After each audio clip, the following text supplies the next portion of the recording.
Next page number 104 पे ये diagram है ह्यूमन रेस्पिरेटरी सिस्टम का। तो इसमें देखते हैं क्या क्या है। यहाँ पे आप देख सकते हैं ये वाला जो रीजन है ये नॉस्ट्रिल है।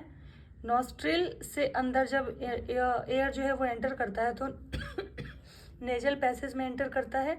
इस नेजल पैसेज में फाइन हेयर्स होते हैं और म्यूकस होता है, जो कि अगर कोई जर्म या बैक्टीरिया हमारे एयर के थ्रू हमारे बॉडी में एंटर कर गया है तो उसको ये क्या करेगा, वहीं पे एयर को फिल्टर कर देगा। उसके बाद जो एयर है वो यहाँ से इस वाले रीजन में जाता है, ये फायरिंग्स है। फायरिंग्स कॉमन पैसेज होता है एयर और फूड के लिए। इसके बाद जो फूड है वो फूड पाइप में एंटर करता है और जो एयर है वो एयर पाइप यानी ट्रैकिया में एंटर करता है। तो यहाँ से एयर आया और फिर ये लाइरिंग्स वॉइस बॉक्स जो कि एयर पाइप जो होता है ट्रैकिया उसके ऊपर प्रेजेंट होता है। उसके बाद एयर जो है यहाँ ट्रैकिया में एंटर करता है, यहाँ पे ट्रैकिया में। और यहाँ पे देखिए क्या प्रेजेंट है, रिंग्स ऑफ कार्टिलेज जो कि इसको कोलैप्स होने से प्रिवेंट करता है। उसके बाद एयर जो है ये लंग्स में दोनों साइड एंटर करता है, इधर राइट लंग में इधर लेफ्ट लंग में। और इस लंग के अंदर फिर आप देख सकते हैं ब्रोंकाई है, पाइप जो है ब्रोंकाई है। और ब्रोंकाई जो है वो पतले पतले पाइप में वो डिवाइड होते हैं जिसको ब्रोंक्यूल्स कहते हैं। और ये जो ब्रोंक्यूल्स है ये एंड होता है एयर सैक लाइक स्ट्रक्चर में जिसको कहते हैं एल्वियोलर सैक, जिसमें गैसियस एक्सचेंज होता है।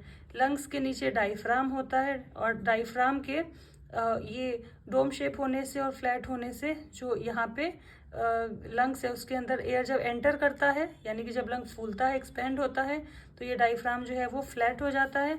और जब यहाँ से एयर निकलता है, जब हम एक्सहेल करते हैं तो ये जो डायफ्राम है ये डोम शेप हो जाता है। और इस तरीके से ये मैकेनिज्म होता है जो हम आगे पढ़ेंगे। हाँ, क्लास 11th में उसको पढ़ना। ये यहाँ पे जो लंग्स है वो प्रोटेक्टेड है किससे, ये देख सकते हैं रिब्स से प्रोटेक्टेड है, क्योंकि हमारा लंग जो है वो बहुत हमारा वाइटल ऑर्गन है तो इसीलिए उसको रिब्स से प्रोटेक्ट किया गया है। तो ये वाला डायग्राम बहुत इंपॉर्टेंट है, इसमें ये पूरा पैसेज बताया गया है। नॉस्ट्रिल यहाँ पे होता है, यहाँ से नेजल पैसेज, फिर ये pharynx, larynx, trachea, bronchi, bronchioles, alveolar sac. ये आपको सीक्वेंस भी याद रखना है कि एयर जो है वो लंग्स तक कैसे एंटर करता है। तो सबसे पहले यहाँ पे नॉस्ट्रिल, नॉस्ट्रिल से नेजल पैसेज, नेजल पैसेज से यहाँ पे pharynx, pharynx to larynx, then trachea, trachea के बाद ब्रोंकाई, जो पहले पाइप मोटे मोटे पाइप होते हैं वो ब्रोंकाई, ये मोटे मोटे पाइप पतले पाइप में डिवाइड होते हैं ब्रोंक्यूल्स, और फाइनली एल्वियोलर सैक। यहाँ अंदर में तो ये यहाँ पे आप देख सकते हैं ये बलून लाइक स्ट्रक्चर है, स्वेलन स्ट्रक्चर है बटन शेप, तो ये एल्वियोलर सैक होता है। और इसी में गैसियस एक्सचेंज होता है, ऑक्सीजन जो एयर के साथ आता है वो ब्लड में आ जाता है और ब्लड से कार्बन डाइऑक्साइड जो है वो वापस लंग्स एल्वियोलर सैक में आएगा जिसको हम फिर एक्सहेल करते हैं। तो ये पूरा डायग्राम है, बहुत इंपॉर्टेंट डायग्राम है, तो सीक्वेंस भी आपको याद रखना है और ये डायग्राम भी आपको याद रखना है।